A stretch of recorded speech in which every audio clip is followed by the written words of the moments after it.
নমস্কার বন্ধুরা, কেমন আছেন? বাঙালি অনুপে আমি অনুপ নতুন ভিডিও নিয়ে হাজির হয়েছি। তবে একটা ভিডিও ইসকনের যে রথ একদিন পরে আপনাদের দেখাচ্ছি, তার জন্য দুঃখিত। গতকালকে রথ গেছে এবং আজ দ্বিতীয় দিন। এই মুহূর্তে জগন্নাথ রয়েছে মাসির বাড়ি, কিন্তু ইসকনের ক্ষেত্রে অস্থায়ী চন্দ্রোদয় যে মন্দির আছে সেখানে অস্থায়ী করে মাসির বাড়ি করা হয়, সেখানে রাখা হয়েছে। নদিয়ার যে ইসকন মায়াপুর, এই ইসকন মায়াপুর হচ্ছে ইসকনের প্রধান কার্যালয় এবং সেখানে কিন্তু রাজাপুর বলে যে জায়গা রয়েছে, অর্থাৎ ঠিক 6 কিলোমিটার আগে ইসকন যে মূল মন্দির তার ঠিক 6 কিলোমিটার আগে আপনার রাজাপুর বলে যে গ্রাম আছে, সেই গ্রামে কিন্তু ইসকনের জগন্নাথ দেবের মন্দির আছে। সেই মন্দিরে কিন্তু সারা বছর পুজো হয়। তবে এই রথ উপলক্ষে সেখানে থেকেই জগন্নাথ, বলরাম, সুভদ্রা তিনটে রথ করে তোলা হয় এখান থেকে, মন্দির থেকে বার করে সেখানে 3টে রথ থাকে। এবং এটা যে দেখতে পাচ্ছেন সেটা হচ্ছে মন্দির, এখানে জগন্নাথ দেবের স্থায়ী মন্দির আর কি, ইসকন মায়াপুরের। এবং এখান থেকে রথ আছে, পাশেই একটা মাঠ রয়েছে, সেখানে মাঠে তিনটে রথ রয়েছে। সেই রথেই জগন্নাথ একটা থাকে, একটা বলরাম থাকে, একটা সুভদ্রা থাকে। কিন্তু এই 3টে রথে কতদিন ধরে হচ্ছে সেটা আপনাদের বলি। 26তম, এবছর 26তম কিন্তু এই ইসকনের রথ উৎসব হচ্ছে 3টে রথে করে। আগে একটা সিঙ্গেল রথে হতো ছোট করে, কিন্তু 26 বছর ধরে 3টে রথে করে এখানে অনুষ্ঠান চলছে।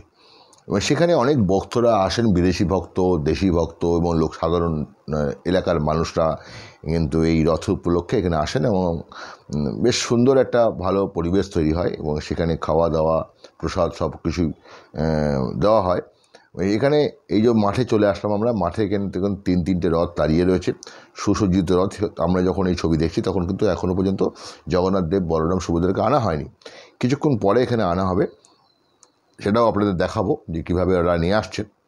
তবে একটা আপনাদেরকে বলে রাখি, এই জগন্নাথ, বলরাম, সুভদ্রা এই ইসকন মায়াপুরের কিন্তু রথ, আবারও বলছি, দ্বিতীয়বার বলছি, 26তম কিন্তু বর্ষ চলছে। এই এলাকাটা কিন্তু চারিদিকে আম বাগান, একটা মাঠ, সুন্দর একটা পরিবেশ তৈরি হয়। এখানে আগে প্যান্ডেল করে অনেক শিল্পী আসতো, অভিনেত্রীরা আসতো, কিন্তু এবারও এসছেন, তবে এবার অভিনেত্রীরা আসেনি। তবে এবার প্রশাসনিক আধিকারিক কিছু উচ্চপদস্থরা এসছিলেন এবং রাজ্যের মন্ত্রী এসছিলেন, পাশাপাশি এখানে এসছিলেন অনেক আইনজীবী মহলের অনেকেই এবং হাইকোর্টের বিচারপতি এসছিলেন। আমরা দেখেছি সেখানে তারা আসলে তারা কিন্তু এখানে ভক্ত, সেই ভক্ত হিসাবে ইসকনের অনেক লাইভ মেম্বার আছে, তারা কিন্তু এখানে আসেন, বিভিন্ন অনুষ্ঠানে আসেন। তাহলে আপনারা একটু ছোট্ট বিজ্ঞাপনের বিরতি দেখে নেন, তারপরে আবার ফিরে আসছি।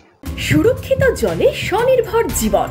জল জীবন মিশন মানে শুধু সব বাড়িতে নলবাহিত পরিশুদ্ধ পানীয় জল নয়, জল জীবন মিশন মানে কর্মসংস্থান, স্বনির্ভরতা।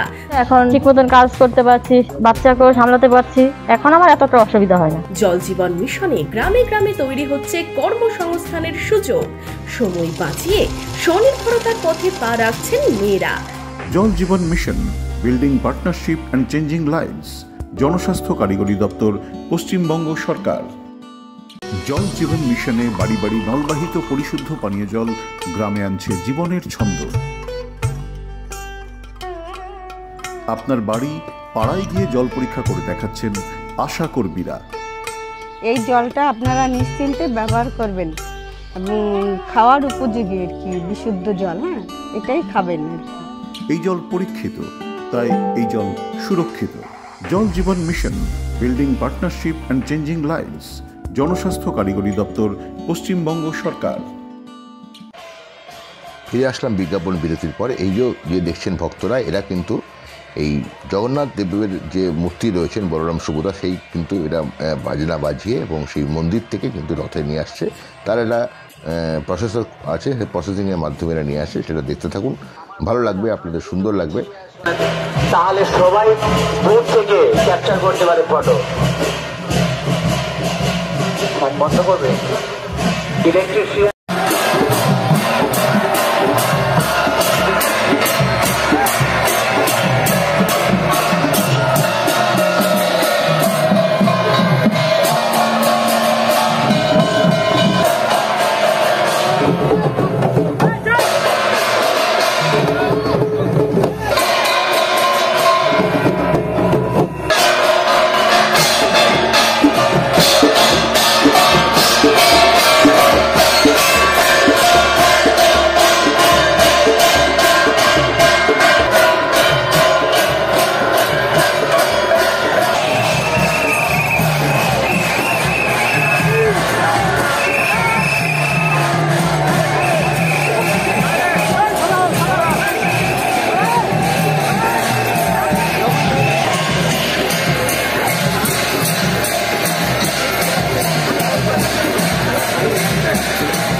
তাহলে ভিডিও নিশ্চয়ই আপনাদের সকলের ভালো লাগলো। এবার দেখুন জনসংযোগ আধিকারিক ইসকনের তিনি কি বলছেন, শুনেন। ইসকন হেডকোয়ার্টার সিধা মায়াপুরের এই রথযাত্রা দীর্ঘদিন ধরে চলছে এবং প্রভুপাদ 1901 সালে যখন তার 5 বছর বয়স তিনি কলকাতায় রথযাত্রার সূচনা করেছিলেন। আজ বিশ্বব্যাপী 800 দেশে 100 জায়গার উপরে এই রথযাত্রা হচ্ছে এবং আসমুদ্র হিমাচল গঙ্গাসাগর থেকে শিলিগুড়ি পর্যন্ত পশ্চিমবাংলায় বিভিন্ন জায়গায় ইসকনের উদ্যোগে রথযাত্রা হচ্ছে। চৈতন্য মহাপ্রভুর সঙ্গেও জড়িত ছিল এই রথযাত্রা। তিনি পুরীর গুন্ডিচা মন্দির মার্জন থেকে শুরু করে সেখানকার কীর্তনাদিতে অংশগ্রহণ করতেন। সেই ট্রেডিশন বজায় রেখে ইসকন মায়াপুরের এই রথযাত্রা চলছে। এই প্রশান্ত পল্লী রাজাপুর জগন্নাথ মন্দির, এখানে জগন্নাথ দেব পূজিত হচ্ছেন। এখান থেকে 5 কিলোমিটার অতিক্রম করে ইসকনের প্রধান কেন্দ্র চন্দ্রোদয় মন্দিরে যাবে 3টি সুসজ্জিত রথ, জাতি ধর্ম বর্ণ নির্বিশেষে, এবং একটি আন্তর্জাতিক রূপ পেয়েছে এই রথযাত্রা। দেশ বিদেশের লক্ষাধিক ভক্তবৃন্দ এই অনুষ্ঠানে অংশগ্রহণ করেছেন। জগতের নাথ, জনগণের নাথ ভগবান তিনি রাজপথে শুধুমাত্র রথযাত্রার দিন নেমে আসেন ভক্তদের কৃপা করার জন্য। আমাদের রথযাত্রা ভক্ত ভগবানের মিলন উৎসব। এবং যখন এখান থেকে যাবেন 8 তারিখ থেকে 14 তারিখ পর্যন্ত চন্দ্রোদয় মন্দিরে জগন্নাথ দেব অবস্থান করবেন অস্থায়ী মাসির বাড়িতে, এবং সেখানে বিভিন্ন কার্যক্রম গ্রহণ করা হয়েছে।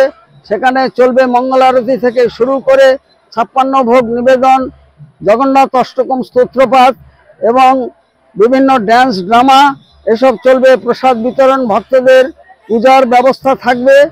সব কিছু মিলে জমজমাট, এবং ভগবানের এই কৃপা আশীর্বাদ লাভের জন্য যারা আসেননি সকলকে মায়াপুরে আসার জন্য সাদর আমন্ত্রণ জানাই। রসিক গৌরাঙ্গ দাস, ইসকন মায়াপুর, জনসংযোগ আধিকারিক, নদিয়া।